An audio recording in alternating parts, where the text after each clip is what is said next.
Bonjour à tous, nous nous retrouvons pour une nouvelle vidéo avec pour titre l'Europe, mais cette fois-ci on va regarder ce qu'est l'Europe avec un regard spirituel. On va commencer en introduction par une vidéo de Bruno Gollnisch, ancien député européen. En avril 2019, il se trouve au Parlement européen et fait une déclaration plus que surprenante. Je vous laisse écouter.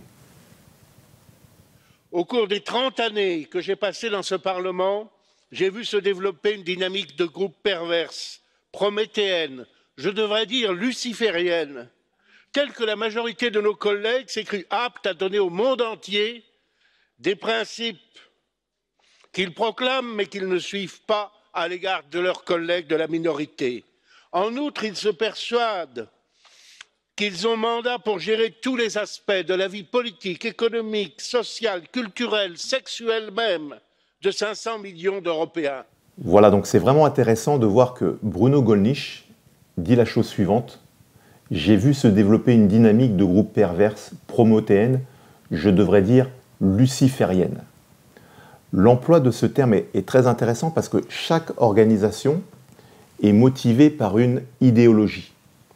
Et donc, au travers de cette déclaration, Bruno Gollnisch, qui a passé plus de 30 ans au Parlement européen, a vu cette idéologie prendre place et influencer de fait le fonctionnement du Parlement, et donc c'est-à-dire le choix de certaines lois et de certaines orientations. Maintenant, ce qui est intéressant, c'est que lorsqu'on se penche en fait sur l'histoire de l'Europe, et notamment le nom de l'Europe, et qu'on examine en fait cette histoire, on comprend qu'en fait il n'y a que rien n'est lié au hasard en fait. On va voir ensemble ce qu'est l'Europe, voilà d'où vient ce nom. Donc j'en parle en fait dans mon livre Le réveil des consciences, au chapitre 10, dans la partie approche spirituelle. Donc j'ai écrit ceci: l'origine du nom Europe vient de la mythologie grecque. Le mythe raconte que Zeus est tombé sous le charme d'une jeune phénicienne appelée Europe, fille du roi Agénor de Tyr, qui correspond à l'actuel Liban. Afin de la séduire, sans attirer l'attention de sa femme, Héra, il s'est métamorphosé en un magnifique taureau blanc, puis s'est approché d'elle. En voyant le beau taureau, la jeune fille s'est mise à le caresser, pendant qu'il s'allongeait à ses côtés pour l'inviter à monter sur son dos. Dès qu'elle est montée, il s'est immédiatement enfui avec elle. La jeune fille s'est mise à hurler de peur, mais cela n'a pas arrêté le taureau qui a traversé la mer pour l'amener jusqu'en Crète. De leur union, c'est le terme qui est employé dans de nombreux textes, bien que le mot le plus approprié serait celui de viol, sont nés 3 enfants. Voilà. Une sculpture intitulée « L'enlèvement de l'Europe » se trouve à proximité du Parlement européen, et de même le symbole de la jeune fille et du taureau se trouve sur la pièce de 2 €. Maintenant, j'aimerais qu'on puisse regarder quelque chose ensemble. Donc, on a vu que le taureau, voilà, c'est que Zeus s'est métamorphosé en un magnifique taureau blanc. La séduction.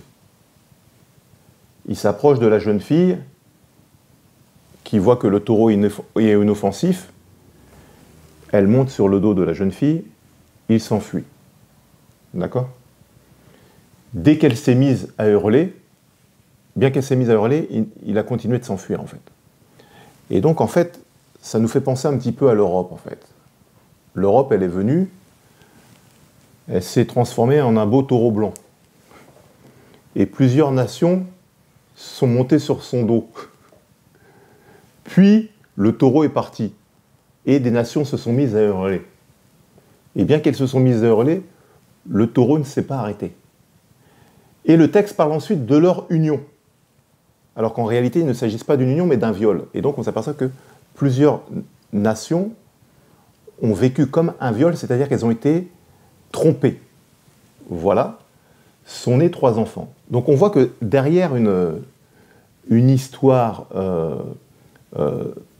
avec plein de symboles, on voit quand même qu'il y a un parallèle avec ce qu'ont vécu plusieurs États européens. Rappelons que l'Europe aujourd'hui c'est 27 membres, c'est 500 millions de citoyens. Et au départ, l'Europe qui était présentée comme un bénéfice pour les citoyens européens, beaucoup d'entre eux ont été surpris de voir durant ces 2 dernières années que l'Europe avait quasiment pris le dessus sur leur gouvernement et que certaines décisions qui revenaient normalement à leur gouvernement ont été prises directement au niveau de l'Europe, mais pire, au niveau de la Commission européenne, c'est-à-dire par des personnes non élues, qu'on appelle des technocrates. Et donc c'est intéressant de voir que l'Europe, le nom de l'Europe, s'appuie sur une histoire qui est basée sur quoi? Sur 1, le mensonge, 2, l'adultère, 3, l'enlèvement et le viol. Et donc, pour pouvoir composer cette Europe à 27, il y a eu beaucoup de mensonges, il y a eu beaucoup d'adultère, c'est-à-dire beaucoup de peuples ont été trompés. L'enlèvement, on leur a dépossédé leur souveraineté.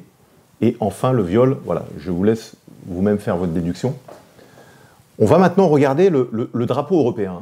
Donc le drapeau européen a été dessiné par Arsène Hitz et sélectionné par Paul Lévy, voilà, le directeur de l'information de la presse au Conseil de l'Europe, dans les années 50. Et c'est en 1955 qu'ils ont déterminé le drapeau final. Le drapeau final, c'est quoi? C'est un fond bleu-azur avec 12 étoiles. La communication officielle dit la chose suivante. Sur le fond bleu du ciel, les étoiles figurant les peuples d'Europe forment un cercle en signe d'union. Elles sont au nombre invariable de 12, symbole de la perfection et de la plénitude. Sur fond azur, un cercle composé de 12 étoiles d'or à 5 raies, dont les pointes ne se touchent pas. Donc voilà, au niveau de la communication officielle, c'est toujours un peu... avec des belles tournures de phrases. Voilà. Et Arsène Hitz a expliqué qu'il s'est inspiré de la Vierge Marie, que l'idée des 12 étoiles lui est venue de la Vierge Marie. Et en fait, on voit ça dans Apocalypse 12.1. La Bible dit la chose suivante. Un grand signe apparut dans le ciel. C'était une femme enveloppée du soleil, la lune sous les pieds et une couronne de 12 étoiles sur la tête.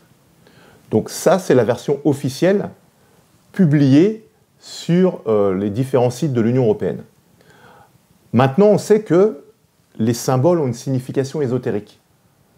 Et donc, il y a une loge franc-maçonne maintenant qui apporte une autre explication quant au choix des étoiles sur le drapeau européen. Et donc, cette loge maçonnique dit la chose suivante. Les étoiles sont souvent associées en ensemble hautement symbolique, tels que les 7 étoiles de l'Apocalypse, ou les 12 étoiles du drapeau européen, qui associent les symbolismes du pentagramme, celui du cercle et celui du nombre 12. Voilà, il rajoute avec un succès mitigé. L'étoile à 5 branches est un très ancien symbole ésotérique en rapport avec le principe initiatique. Il représente la conscience incarnée, l'esprit dans la matière. On retrouve cette étoile dans les principaux cultes féminins des déesses mères, Ishtar, Astarté, Rhea, Déméter, Perséphone, Isis. Pour les druides, c'était un symbole de la déesse et de la divinité. Voilà. Rappelons que l'étoile à 5 branches n'est autre qu'un pentagramme qui est utilisé dans la magie noire et également dans la franc-maçonnerie. Donc, le fait que ce pentagramme soit sur le drapeau européen a toute une symbolique. Voilà. Ça veut dire qu'il y a un lien très fort entre l'Europe et l'ésotérisme. Voilà. Je vais appuyer mes propos avec quelque chose qui peut-être va vous surprendre, c'est que depuis le 1er janvier 2022, donc Emmanuel Macron préside le Conseil de l'Union européenne. Et regardez ce qu'est l'emblème de sa présidence. Donc vous pouvez voir un U avec un E. Voilà. Et donc sur le site de la présidence française, le logo est présenté ainsi. L'emblème de la présidence française est celui d'une Europe tournée vers le progrès, qui avance fière et forte. Bâti sur les initiales de l'Union européenne, il affirme son identité en lettres, en couleurs et en symboles. Et j'aimerais qu'on puisse appuyer un peu sur le mot symbole. Pourquoi? La docteure Cathy Burns décrit un symbole comme étant une figure de quelque chose d'intellectuel, de moral ou de spirituel, un objet visible représentant pour l'esprit le semblant de quelque chose qui n'est pas montré, mais réalisé par association avec elle. Voilà, pour simplifier, c'est quoi? Un symbole. Donc, je vois un symbole. Au niveau de ma conscience, si je ne comprends pas la signification, je n'arrive pas à interpréter le symbole, mais ce symbole envoie un message directement à mon subconscient, sachant que nous sommes contrôlés à 85% par notre subconscient. Ainsi, on peut voir un symbole dont nous n'avons pas conscience de sa signification, mais qui peut avoir une portée sur nous au niveau de notre subconscient. Et donc, qu'est-ce que ce symbole? Lorsque vous regardez maintenant le U et le E, en fait, correspond au tablier franc-maçon de la franc-maçonnerie. Et donc, lorsqu'on fait cette association, on comprend que l'Union européenne est conduite par la franc-maçonnerie. Voilà la signification de ce symbole. Alors, lorsqu'on reprend depuis le début, Bruno Gollnisch qui parle de dynamique luciférienne. Europe, on voit donc que c'est un nom qui s'appuie donc sur le mensonge, sur l'adultère, sur le viol et sur l'enlèvement. Au niveau du drapeau, on voit que les étoiles sont des pentagrammes qui ont une symbolique ésotérique, que ce soit dans la franc-maçonnerie et dans la magie. Et maintenant, dans l'emblème qui date de 2022, on voit de manière très claire le sigle de la franc-maçonnerie. On comprend donc que l'Europe est poussée par des forces issues de la franc-maçonnerie.